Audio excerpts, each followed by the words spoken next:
Hey there, and welcome to this explainer. I am so glad you're joining us today because we're going to do a deep dive into something every single one of us experiences, but almost never thinks twice about our absolutely mundane, everyday habits.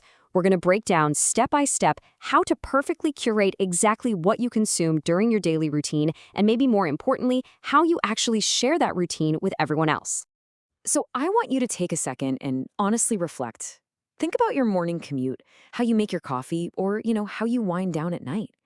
Now imagine someone at a party turns to you and asks, "So what does your typical day actually look like?" Would you struggle to answer that? Would it just sound incredibly boring, even to you? It's a super simple question. But for a lot of folks, especially if you're learning English or just trying to up your conversation game, it can cause absolute sheer panic.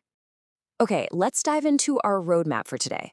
We are going to hit the daily routine dilemma, upgrading your daily input, a podcast for every habit, avoiding the robot trap, tools for human conversation, and finally, mastering your daily story.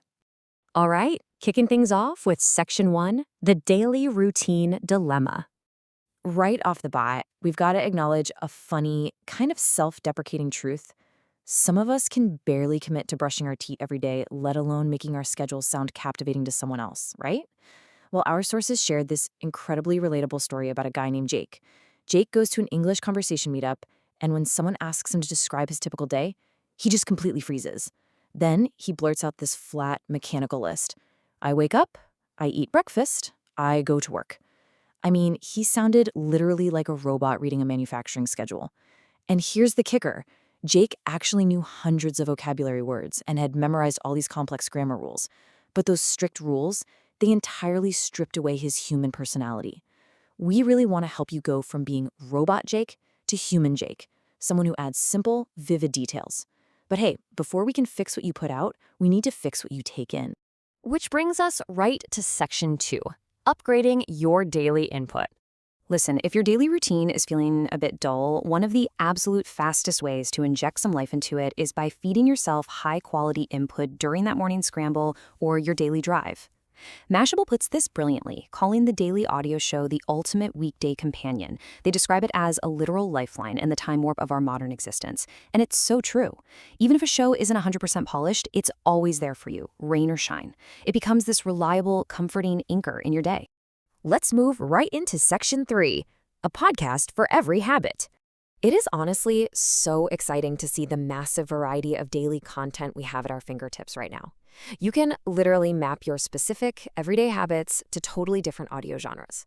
Say you've got a tight 10-minute morning routine and you just want the cold, hard facts. Boom! You can pair that up with NPR's Up First for a quick hit of news.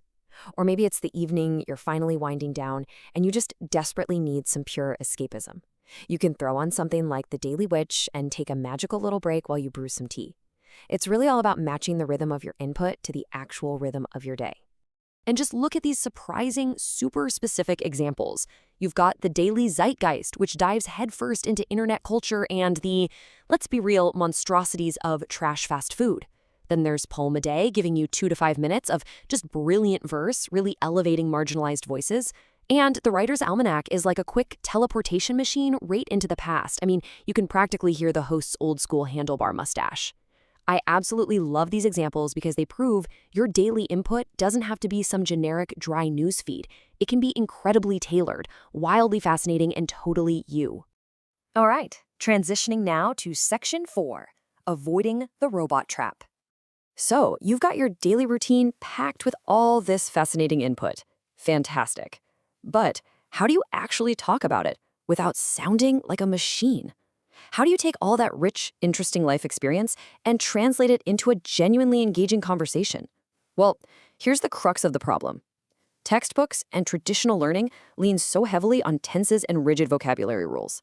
Sure, they'll teach you how to say I eat, I walk, I sleep, but they completely fail to teach you how to describe your morning in a way that sounds real. Because at the end of the day, it doesn't matter if you know 1,000 different vocabulary words if you don't have the conversational tools to share your true feelings and opinions.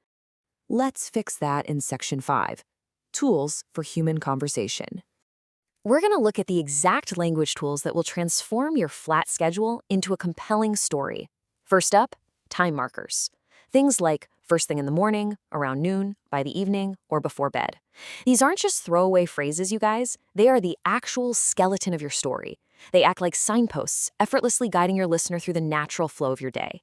Without them, your day is just a boring bulleted list. But with them, it becomes a narrative. The next step to breaking out of that robot trap is adding 3 incredibly simple elements to the present simple tense: details, opinions, and feelings. So instead of just bluntly stating, I make breakfast, try adding an opinion. Something like, I make a quick breakfast because honestly, I am so not a morning person. Just by admitting you aren't a morning person, boom, you've brought the whole sentence to life. You've injected your actual personality right into the conversation. Next up, frequency words. Now, words like always or usually generally go before the main verb, but after the verb be. And those little phrases like every day, they just bracket your sentence at the very beginning or the end. But why are these so crucial? Well, because nobody's life is exactly identical every single day. Using frequency words adds this necessary natural variation to your routine. So saying, I usually cook, but sometimes I just order food, adds a layer of honesty and relatability that people instantly connect with. Now, check out the stark contrast in conversational flow here. First, we have these choppy, rigid sentences. I walk to work, it is 10 minutes. It just stops and starts. But then, look at the chained sentence. I walk to work because it is only 10 minutes, which clears my head. Do you see how those magic connecting words, because and which, keep the whole conversation flowing so smoothly? They allow you to attach a personal little comment to a basic action without awkwardly having to start a brand new sentence. And honestly, this right here might be the most important rule of all. Facts are boring. Feelings are conversations. If you just state the exact time you left the house, that's just a dry fact. But if you unexpectedly admit that you absolutely despise your hour-long commute, or that you surprisingly kind of love the quiet of 6 a.m., now that is an emotional layer of storytelling. Sharing what you love or hate about your day is exactly what invites true human connection. Of course, we've got to watch out for a few common pitfalls. First, try not to use the present continuous for your routines. So say, I wake up at 7, not I am waking up at 7. Also, don't forget that tricky third-person S when you're talking about someone else, like she wakes. And try to avoid slapping I am in front of action verbs. But you know what the absolute biggest mistake is? Using the exact same sentence structure over and over again. Mixing up those structures is the ultimate key to actually sounding human. All right, finally, section 6, mastering your daily story. So, we've talked a lot about what we listen to, our inputs, and how we talk about our lives, our outputs.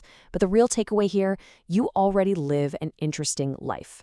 Even if it feels super routine to you, it is uniquely yours. You literally just need the perfect daily content to soundtrack it and the right language tools to share it with the world. Step by step, habit by habit, you really do have the power to optimize every single aspect of your daily experience. You can make it richer for yourself and way more captivating for anyone you talk to. So I'm going to leave you with one final provocative question to chew on. If your daily routine was a daily audio show, would anyone want to listen? I really challenge you to make your daily habits just a little bit richer starting tomorrow, and to make your storytelling a whole lot more engaging. Thank you so much for hanging out with me for this explainer. Keep learning, keep growing, and I will catch you in the next one.